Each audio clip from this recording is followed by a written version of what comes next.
জ্যৈষ্ঠ মাসের শুক্লপক্ষের পাণ্ডবা নির্জল একাদশী ব্রত এই বছরের কবে পালন করতে হবে? আগামী 6 জুন শুক্রবার নাকি 7 জুন শনিবারে ব্রত পালন করতে হবে? তো যে সকল স্থানে 6 জুন ব্রত পালন করতে হবে সে সকল স্থানগুলো হচ্ছে মধ্যপ্রাচ্যের সৌদি আরবে, জর্ডান, লেবানন, সাইপ্রাস, ইউরোপের সুইডেন, রাশিয়া, ফিনল্যান্ড, ইউক্রেন ব্যতীত বাকি সকল দেশে, America, Canada, Mexico, Brazil, Argentina, Chile সহ উত্তর ও দক্ষিণ আমেরিকা মহাদেশের সকল দেশে, মরিশাস, নাইজেরিয়া, লিবিয়া সহ আফ্রিকার সকল দেশে এবং ইরাকে।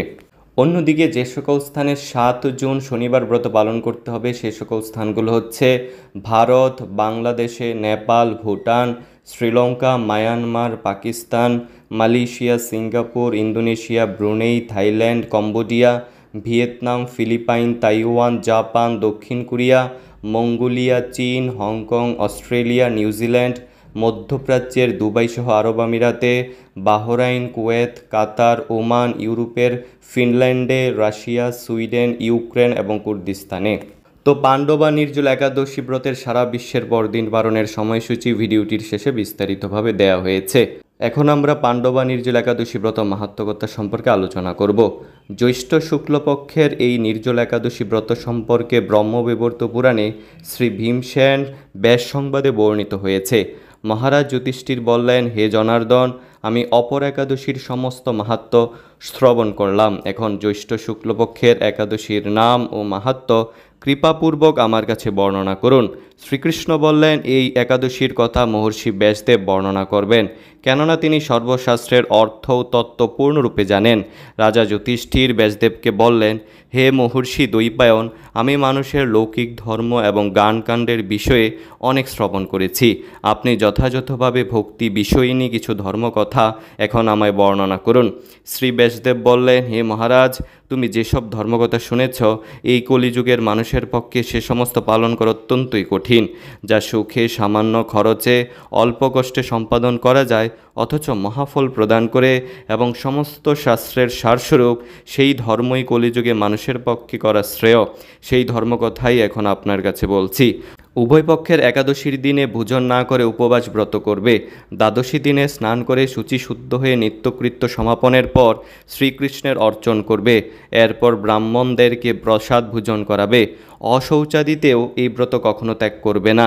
যে সকল ব্যক্তি স্বর্গে যেতে চায় তাদের সারা জীবন এই একাদশী ব্রত পালন করা উচিত।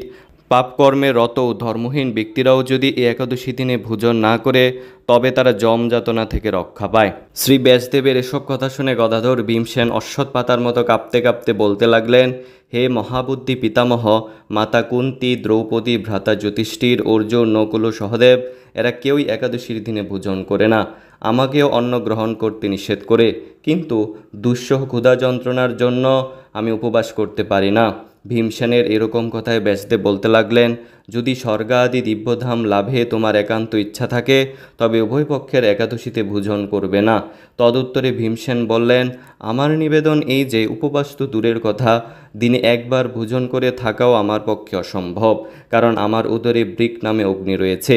ভোজন না করলে কিছুতেই সে শান্ত হয় না। তাই প্রতিটি একাদশী পালনে আমি একেবারেই অপারগ।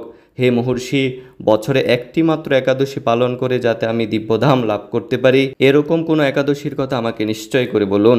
তখন ব্যাসদেব বললেন, জ্যৈষ্ঠ মাসের শুক্লপক্ষের একাদশী তিথিতে জলপান পর্যন্ত না করে সম্পূর্ণ উপবাস থাকবে, তবে আচমনে দোষ হবে না। ওই দিন অন্নাদি গ্রহণ করলে ব্রতভঙ্গ হয়।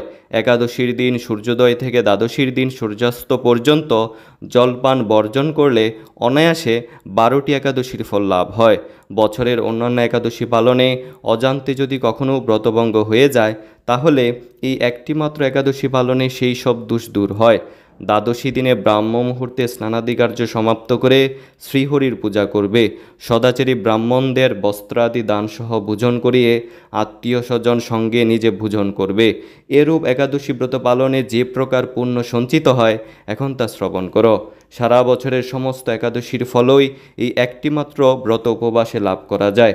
শঙ্খচক্র গদা পদ্মধারী ভগবান শ্রীকৃষ্ণ আমাকে বলেছেন, বৈদিক ও লৌকিক সমস্ত ধর্ম পরিত্যাগ করে যারা একমাত্র শুধুমাত্র আমার শরণাপন্ন হয়ে এই নির্জলা একাদশী ব্রত পালন করে তারা সর্বপাপ মুক্ত হয়।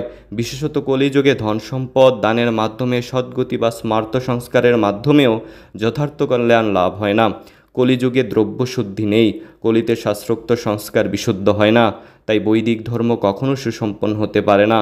হে ভীমসেন, তোমাকে বহু কথা বলার আর প্রয়োজন কি?